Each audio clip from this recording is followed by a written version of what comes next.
Good afternoon.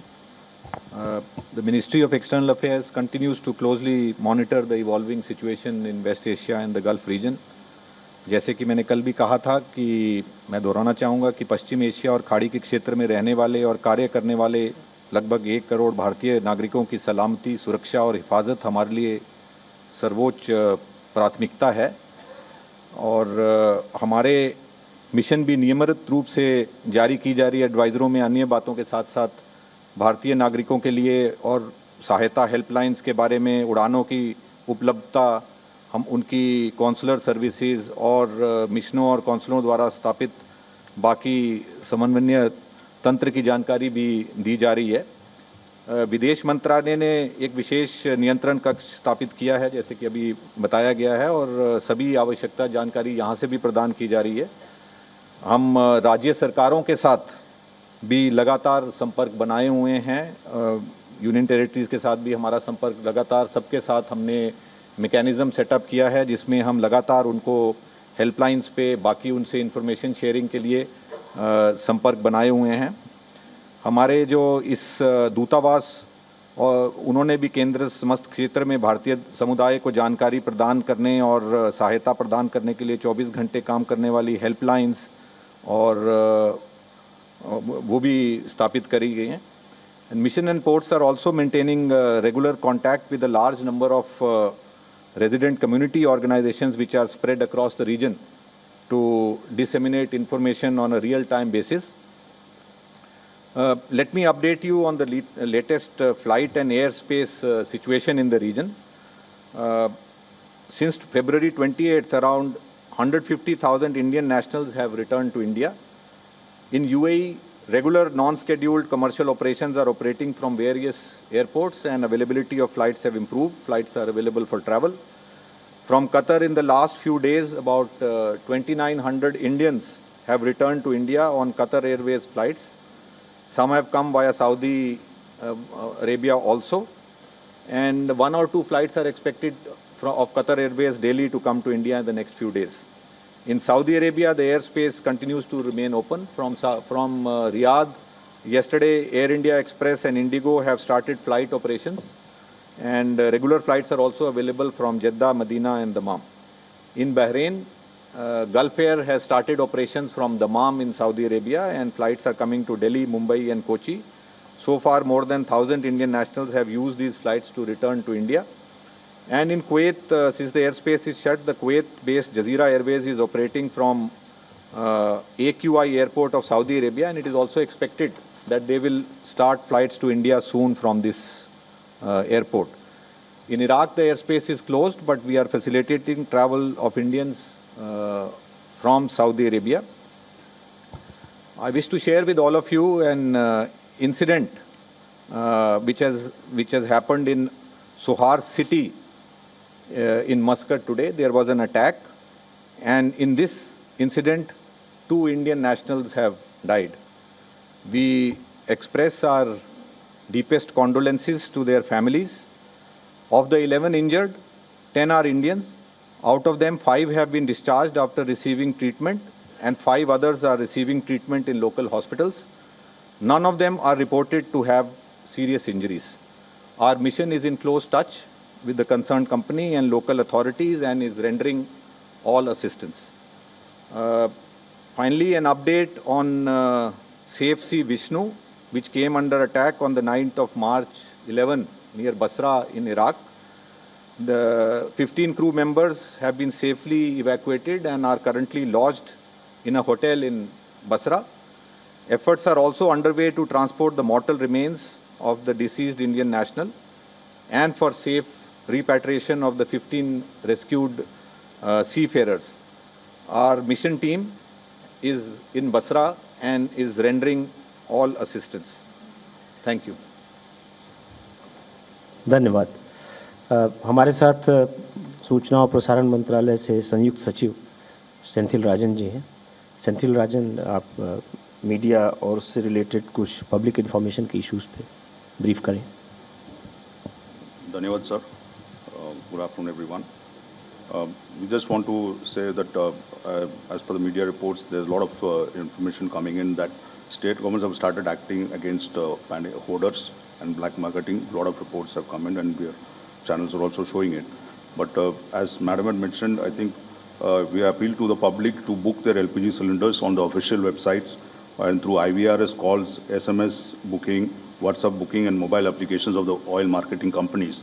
So these all online tools are available for them to book, and they can book their cylinders as per their convenience. And apart from that, it is also requested that they should also be very careful. There are reports coming in that there are digital scammers who are attempting to use this occasion and trying to putting out fake, misleading advertisements on the digital media. So we ask all citizens to be beware of such digital scammers and only go to the official websites of the oil marketing companies for booking their cylinders. Thank you, sir. Thank you. Now we will take the questions. So 142. Sapna here from CNBC TV 18. We just want to ask the MEA basically that if some detail or some more granularity can be given to the conversation that the Prime Minister Modi had with his Iranian counterpart, because there have been reports coming that our Prime Minister sought safe passage from Iran President, which has been shot down. If you could clarify. Thank you. So two things here. One, of course, that we have, or the PIB has given a detailed readout of the discussion that happened between our Prime Minister and the President of Iran. As also, I would urge you to look at our MEA fact check and PIB fact check to get more updates on what are the developments. 4 number left front mein. Hi, I'm Rajesh Roy from Bloomberg News. One question to the MEA. As Mr. Rajesh Sinha said, one oil tanker of India has moved. Does it indicate some sort of an arrangement we have got on safe passage? Number one. Number two, the question is to Ms. Sujata Sharma ji. Possible to get some figure on how much India has managed to buy Russian oil ever since it got exemption from the US? And now that the window has been extended to the rest of the world, what is the quantity that we are looking at? Because China is buying very aggressively. The first part, let me reply the first part. Second part, नहीं, ये जो आपको मैंने बताया जो oil tanker जग प्रकाश है, ये Hormuz के ईस्ट में था, so it doesn't have to cross the Hormuz to go side. It is actually lying on the east. और ये इंडिया नहीं आ रहा है, ये अफ्रीकन किसी कंट्री में इज कैरिंग गैसोलीन वगैरह कुछ एयर गैस वगैरह लेके जा रहा है. It is going to Africa, या going to Africa, but Indian flag west. Regarding your question, I don't have the figures right now. I will come back to you. Rajesh, to your question, I had dealt with it yesterday in a press briefing, so I would refer you to my remarks that I made there. Right side, 104. Sir, thank you for letting me ask a question. I'm Thresh from Economic Times. Sir, my question is regarding stranded containers in India. Do we have an estimate of how many containers are currently stranded at the ports that were supposed to be bound for the Middle East? And second question is, there are some concerns raised by exporters that despite the advisories issued by DG Shipping, the prices that the shipping lines are charging are much higher than before. So is there any action that can be expected? These numbers I currently do not have in my hand, but we can share it with you.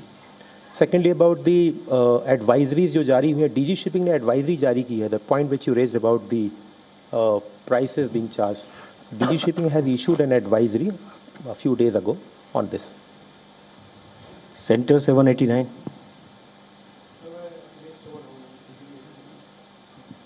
Sir, मैं अखिलेश सुमन हूँ DD news से. कल Iran के उप विदेश मंत्री ने एक बयान दिया था कि जो देश युद्ध में शामिल नहीं है उन देशों को हम जाने की इजाज़त देंगे. कल रात में जब विदेश मंत्री एस जयशंकर की बात हुई ईरान के विदेश मंत्री से, तो क्या इस बात पे कोई डिस्कशन हुआ? क्या उन्होंने कोई आश्वासन दिया कि हमारी जहाज़ों पे वे हमला नहीं करेंगे और हमें जाने देंगे क्योंकि हम तो युद्ध में है नहीं? जैसा कि मैंने बताया आपको, हमारे विदेश मंत्री की उनके विदेश मंत्री, ईरान के विदेश मंत्री से कल रात बात हुई थी और उसके बारे में दोनों देशों के बीच में, दोनों नेताओं के बीच में, दोनों विदेश मंत्री के बीच में द्विपक्षीय वार्ताओं पर बातचीत हुई और साथ ही साथ ब्रिक्स के मुद्दे पर भी बातचीत हुई। 22.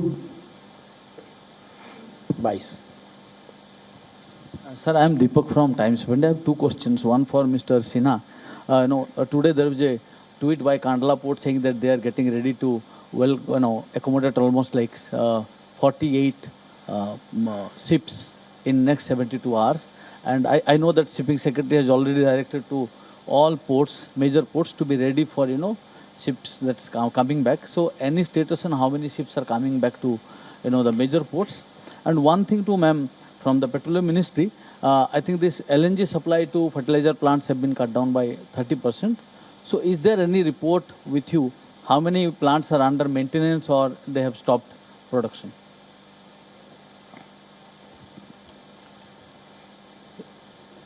So you have yourself answered the questions. It's a good number which is coming to ports. Ports are ready, as I stated in my statement. The port operations are stable, and ports are ready to receive any number of vessels as per their capacity. Spaces are also available in the yards for cargo, even for the return cargo, which is also I stated in my statement.